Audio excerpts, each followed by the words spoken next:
Hi there. How are you? This is H. Victoria Hargro Atkerson. I'm an author and a writer, and I'm also a publisher and a producer. And I produce different types of internet shows that will help our tribe to become better. We have one, the Men's Room, which talks about men in our community who have given so much of their lives to make our communities better, but they never get recognized. So what I'm going to be doing, oh, by the way, that show comes on Tuesday nights at 7 o'clock. And coming up soon will be a show of the same caliber for women who do the same thing in the Black community and are never talked about, never recognized. One of the reasons I'm doing this is because we need to control the narrative. We need to control the information about ourselves. We need to share that information. And we also need to teach these wonderful uh, stories to our children. And we have to start just claiming what is ours, which is our amazing history, is the best in the world. So that's one of the two of the shows. Another show was this one, which is A Writer Writes. We'll talk about my books and writing tips and techniques. The other show that'll be coming up will be produced by Fourth Ward Publication, which is my company. We are going to be talking about books, readers, and writers. And on that show, we have different authors coming on to talk about their books, and you will be able to talk to them live, well, through the internet, and you could make comments or whatever, ask questions about them, anything of that sort. I think it's going to be a great show. Looking forward to that one. And we have the Elder Speaks. Now, I had started doing it. I did an introduction a couple of weeks ago, and they're asking for a live show. So what I'm going to be doing by next Thursday is to set it up so that it can go live and people can participate while we're discussing different topics. Wonderful show, because as elders, we have the responsibility of passing on our stories, and we want to do that so our children will be prepared to go to the next stage. So the struggle goes on, and we have to do our part. Sometimes as we grow older, we think, oh, there's nothing else to do but talk on the telephone, maybe go to church, blah, blah, blah. No.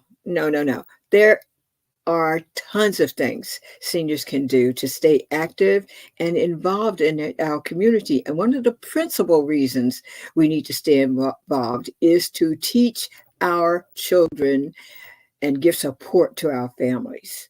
So get prepared for that. It should be fun. Okay, so today last week we talked about these two books, which is, let me get the pictures up for you so that you can see them yourself. We're going to be talking about the first one we're going to be talking about, which we'll continue today, is Enslaved. Wonderful, amazing story. And if you ever want to know anything about the past and what we went through as enslaved people, this is the book you need to read. In concert with this particular book, which is Enslaved Part 2, Princess Gemma. Now, stories in this book is like the culmination of the first book, and it is amazing. I'm proud to say that because I love the characters and I love the storyline. So before we get into that one, let's get back to Enslaved Part 1. This is the one that set it off. And it's a very, very, very interesting book. I want you to take a look at it and look at it as it is structured. If you are a writer, I want you to be able to look at this book and see what points and feelings and emotions you can elicit in your book. So this is the main thing I feel that writing is involved. So we're going to talk about it. All right, we were talking about last week. We were talking about Princess Gemma, and we also we're going to continue that. talking about the characters in the book, because the characters are so special and they are so colorful. You can see them as real people simply because of the structure on which I built each character. And I think if you do this, you will be able to write and convey the same feeling. People will feel like they know these people. They will feel like they can see these people. They will imagine them in their minds what they look like. One of the reasons I don't put faces on my characters on the final books, because I want people to imagine who these people are in their own mind, and to internalize their own um, value system on what they look like, or any of that. We do some descriptions in the story, but I don't like putting pictures of faces on books unless they're like far away, or like the one in Princess Gemma. You get the image of who she is, but you don't see her face, as you can see. That is, this book is done, the cover is done by my wonderful niece, Brina Hargro, and she is a art instructor and a wonderful artist. So look her up at Brina, no, artbybrina.com, okay? This particular book was done by my brother, Louis Hargro, another wonderful, amazing artist who needs to do more things like this. I love this book and I love this cover. So we were talking about Princess Gemma, and taken up from last week's discussion, we were talking about how she was raised by her mother and father and her and one wonderful aunt, because between them, they made certain that she was prepared for leadership. We think about a princess of an African community similar to that of European countries, and it's totally different. It's not just about taking pictures or being a person who walks around and wave at people. That's not the type of queen we're talking about here. We're talking about an actual leader, a woman who is trained to take care of her people. She knows all the things that a mother needs to do to take care of her children. She would know all the things she needs to know about where to get plants, whether they're medicinal or if they're for eating. She needs to know these things. She needs to know the terrain that they were raised in, and she needs to know when and how to pick them. These are the things she got from her parents. And this information I got doing my research. And I was telling you last week how important it is to research your topics and know everything that needs to be incorporated in that book in order for the reader to live inside your book. If they are not feeling it, it's because you didn't put that in there. You need to put yourself in your books. You need to put your emotions in your book. If you feel sad when you write something, they're going to feel sad when they read it. If you are happy and show joy, they are going to see that same joy, and they're going to respond that way. So whenever you write, you want to be a part of the story. You have to be there as an invisible observer, and you have to take these people through a visual journey and a mental journey and a heart-wrenching journey if it's that type of story. Do that, and you'll have a wonderful, wonderful story and characters that will thrill your audiences. Okay. Now, Princess Gemma was, like I said, she was raised in an African village. And in this book, we spent time, lots of time, describing that village, who lived there, how they lived. She was the daughter of a king, the king and queen of her tribe, and she had certain privileges that others did not. At the same time, she had more responsibility than anyone else. And you will see other people we talk about. There's a medicine man, and in the Anglo-Saxon world, when they met Africans, they considered that person to be a voodoo doctor. He was not a voodoo doctor, sweetheart. He was a medicine man. And this was a person who knew everything about their tribe. He took care of all the past history. He knew the history. He knew all the remedies that would help a tribe be up and coming, healthy, wise, and able to survive. He was a guide, a spiritual guide for the people. And Anglo-Saxon never got that thing, but they demonized that role as a voodoo doctor. Had nothing to do with voodoo. But these people were hypersensitive. They were hyper spiritual, yes, and they knew a lot about the spiritual world. And they were anchors as far as their tribal history was concerned. And they also had to train younger people to carry on that legacy. So they were also teachers. So the role of a medicine man in that African community, I wanted to show you and the world what that role was about, and not a voodoo doctor. No such thing. So, and there are other people in that community that we talked about in the book, that you will see that helps to make that whole picture clear about how that village operated, what they did to make a living, to survive. All of that's in the book.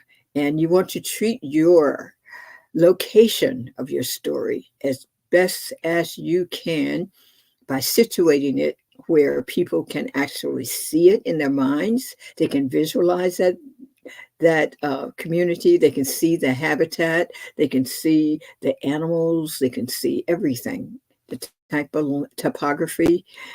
Um, if there's like in this case, there was a river that ran through their land, and we talked about that also. So giving them a clear picture of where the story takes place is essential to any story. You can't talk about anything about people doing anything on a land if you haven't explained where the location is and how that location affected the storyline. You have to give it relevance. It has to apply, and those characters you build have to fit into that that territory. They have to be a part of that scenery. So when you think about doing your story, first consider the uh, the location and give a great description of it. Go to your almanacs, go to your the encyclopedias, whatever, go online, get pictures of the place. One of the wonderful things I do when I write, one of my favorite activities, is to find pictures that depict the type of land that I'm envisioning for the story. And I post that all over my walls and whatever. Like, you can't see that, but like in front of me, there's a wall. And there's also like Venetian blind. I even hang pictures on that. I mean, I'm crazy. What can I tell you? But put those pictures anywhere you want. I put them on my lampshade sometimes, on the side of my computer. I mean, you name it. I just try to saturate myself in the environment of the story. And you can do that too. Okay. And be sure to take that tip up when you're writing. The other thing I wanted to talk about was the second most important character in the book, which was a member of her royal guard who was also entrapped in slavery. Is also her husband is described in this story, and then we do the characters on the slave ship. Who were they? What were their jobs on the slave ship? It goes on and on. We talk about the doctor and how he functioned on the slave ship, and several, and what you would call it, an assistant to the captain. I don't think you can give him the honor of being like the co-captain or anything like that, but a person who was always there to assist and like a brother to the person who actually ran the ship and had the authority to do so. It's really important that you sit down and write. And I'm going to give you that structure next week, I promise you, about that that job of actually structuring these characters, and do it on paper. Do detailed descriptions of who these people were. How tall were they?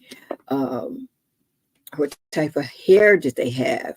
The complexion, How did they walk? How did they talk? What type of movements did they have going in and out of their community? Who were they? Who were their parents? Did they have siblings? I mean, the list goes on. The more details you give about your characters, the more invested your reader is going to be because they know these people. And some of the stuff you give right away, and some you pace it and give it a little later in the story. So that type of process will get you into your story yourself and will help to move that story along. No matter, like we were talking about the medicine man, describe him. What did he do? Where did he work? Where did he actually do his work? Um, what was his job? What type of things did he do? How did he train these young people to follow him?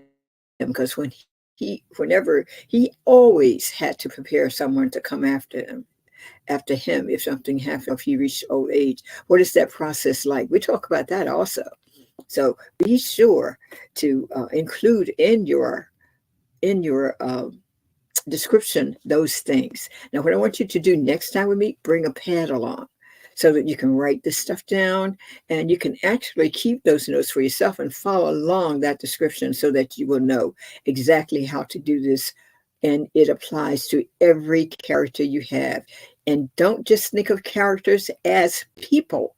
You have the land, and like in this particular story, we have the ocean, we have the slave ship. We wanted to describe. Um, we also have a plantation in this story. What happened at the end, where these people ended up. You want to be descriptive in telling who these people were. You want to tell them about uh, where did they live once they reached their territory that they were sold into, where they were sold into slavery. Where did they live? How did they live? What did their living quarters look like? And did they have furniture? Did they not have furniture? Did they sleep on pallets? Did they sleep on beds? What was in the room once they finished their daily chores? What did they have?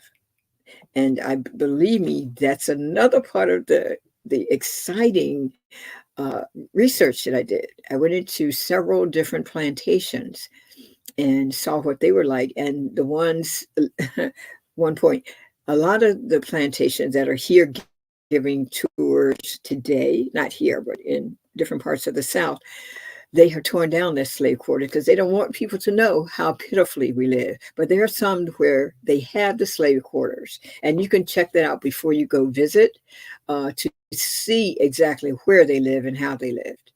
What was in those rooms? How do they keep warm? Because most of them were built shabbily, and it was a constant battle, to keep warm during the winter time, and also to keep cool in the summer. What did they do? How did they live? Where did they cook? Because they didn't have a cafeteria, so they had to cook for themselves. Where did they get the food from? There's so much research that you can do, and it could take you in any different direction. They had an overseer. What was that person like? So we're going to get into the nitty gritty of writing these things. And like I said, bring a pencil and a paper next time because it's going to be really great. Uh, it was a real joy and a labor of love to do this book because I always wondered what it was like uh, to be enslaved and to be in that situation where you're helpless, you're chained to a ship, as most people were uh, during that time, their travel across the ocean. And like I said, for the most part, they had never seen a ship or an ocean. So it is a baffling time. And they did not have weapons of that time with the rifles and guns that those people used to entrap them, or even to see the nets. They may have they went hunting for animals, but they never used those gigantic nets of that sort for anything other than fishing. So it's really strange happening. How did it happen? How did they catch these people and enslave them? Why was it practice? So think about that. Think about the things, situations in your story, and always answer those questions: who, how, why, what, of course. those are things you read to answer in your story so people can get the gist of that. And if you answer those questions, think about the next thing you want to do, which is to teach something. What is your reason for writing this book in the first place? You want to make sure that comes out. What is your ultimate goal in writing this book? Does it have value just because you wrote it? No. And but you do have the responsibility of bringing that out in your writing, the goal that you wanted to achieve by writing this book. And what is it that makes this book readable? Why would anyone want to read this book or any book? Okay, so you have to give them the motivation and enjoy the process as much as you can. Think of yourself as a reader. What would you like to read? And I think people who like to read and like to get involved with their characters, that you always want to give that person the same experience that you expect when you read a book. So take this as like a little gift, because it's a wonderful thing that you do. And one of the things you want to do, especially, is to make sure you put yourself in your book. Put yourself in there. Let them see who you are through your writing. And you'll enjoy it. Remember, you're never too old or too young to write a book. This is our legacy, and we need to keep it, honor it, claim it, and teach others. Okay? So you have a great day. Enjoy yourself. And guess what? I'll see you next week, Saturday, 9 a.m. And by the way, make sure you like the show, share it, and subscribe so we can, get those algorithms up. Okay? So you take care. Love you guys. Love your family. Enjoy life.